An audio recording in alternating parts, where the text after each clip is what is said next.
తలపించి మరొక క్షేత్రం శ్రీ గోవిందరాజస్వామి ఆలయం. అసలు ఈ గోవిందరాజస్వామి ఎవరు?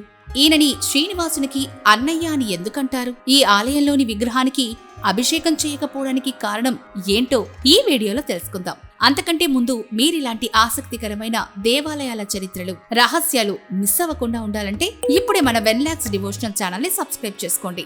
శ్రీ వెంకటేశ్వరునికి అన్నయ్యగా భావించే ఈ గోవిందరాజస్వామి కుబేరుడు అప్పుగా ఇచ్చిన ధనాన్ని తమ్ముడు పెళ్లికి ఉపయోగించడానికి కొలిచి అలసిపోయి దిగువ తిరుపతిలో విశ్రాంతి తీసుకుంటున్నాడట.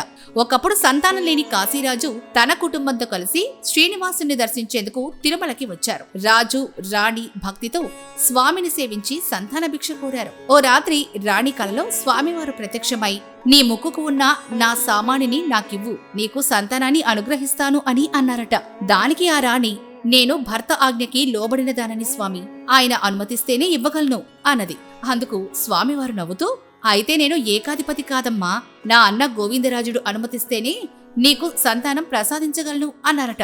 అప్పటినుంచి భక్తులు గోవిందరాజస్వామిని తిరుమల శ్రీనివాసుడి అన్నగా భావిస్తూ పరమభక్తితో ఆరాధిస్తున్నారు. క్రిమికంఠుడు అనే శైవుడు శ్రీరామానుజుల కాలంలో చిదంబరంలోని శేషసైనుడైన గోవిందరాజస్వామి ఆలయంపై దాడి చేసి అక్కడి విగ్రహాన్ని సముద్రంలో తోయించాడు. అప్పుడు ఆలయ వైష్ణవ పూజారులు ప్రాణభయంతో రాజ్యాన్ని విడిచి పారిపోయారు. ఈ అల్లకల్లోల సమయంలో కొందరు పూజారులు స్వామివారి ఉత్సవమూర్తులతో తిరుమల ప్రాంతంలో ఉన్న రామానుజాచార్యులను కలిశారు. ఈ వార్త విని ఆచార్యులు చింతించారు. చిదంబరంలో నశించిన దేవాలయాన్ని తిరిగి నిర్మించాలనే సంకల్పంతో విగ్రహ ప్రతిరూపాన్ని తయారు చేసి తిరుపతిలో ప్రతిష్ఠించారు. అంతేకాదు, చిదంబరం నుంచి తీసుకొచ్చిన ఉత్సవ విగ్రహాలతో నిత్య పూజలు కొనసాగేలా దృఢమైన వ్యవస్థను ఏర్పాటు చేశారు. ఇక్కడి స్వామి విగ్రహం శిలతో కాక శుద్ధ మట్టితో చేయబడిన అపూర్వ మూర్తి. అందుకే ఇక్కడ విగ్రహానికి అభిషేకం జరగదు. ఇదే ఈ ఆలయ విశిష్టత. తిరుమల శ్రీ వెంకటేశ్వర ఆలయంలాగే ఇక్కడ కూడా శుద్ధ వైకానస ఆగమాన్ని నిబద్ధంగా పాటిస్తారు.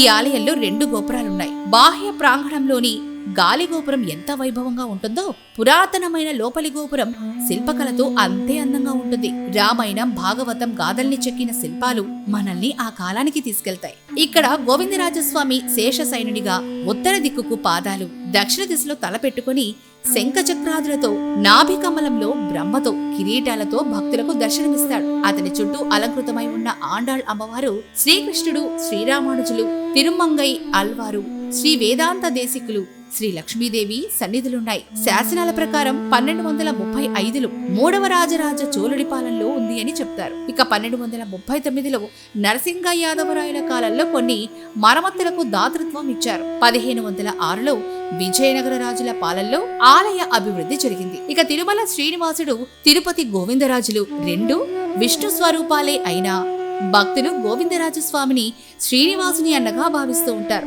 శ్రీ వెంకటేశ్వరుని దర్శనానికి వచ్చేవారు ముందుగా గోవిందరాజస్వామిని దర్శించి కొండపైకి వెళ్లేవారు. కొండెక్కలేని వారు గోవిందరాజస్వామిని దర్శించుకుని వెళ్లేవారు. మరి మీరు కూడా తిరుపతికి యాత్రకి వెళ్ళినప్పుడు ఈ ఆలయాన్ని తప్పక దర్శించండి. ఇదివరకే మీరు ఈ ఆలయాన్ని దర్శించి ఉంటే మీ అనుభవాలను కామెంట్స్ లో షేర్ చేయండి. అలాగే మీకు ఈ వీడియో నచ్చితే లైక్ చేయండి, షేర్ చేయండి. ఇలాంటి మరెన్నో ఆధ్యాత్మిక, పురాతన ఆలయాల చరిత్రలు మరియు ఆసక్తికరమైన విషయాల గురించి తెలుసుకోవడానికి మన వెన్లాక్స్ డివోషనల్ ఛానల్ ని సబ్స్క్రైబ్ చేసుకోండి.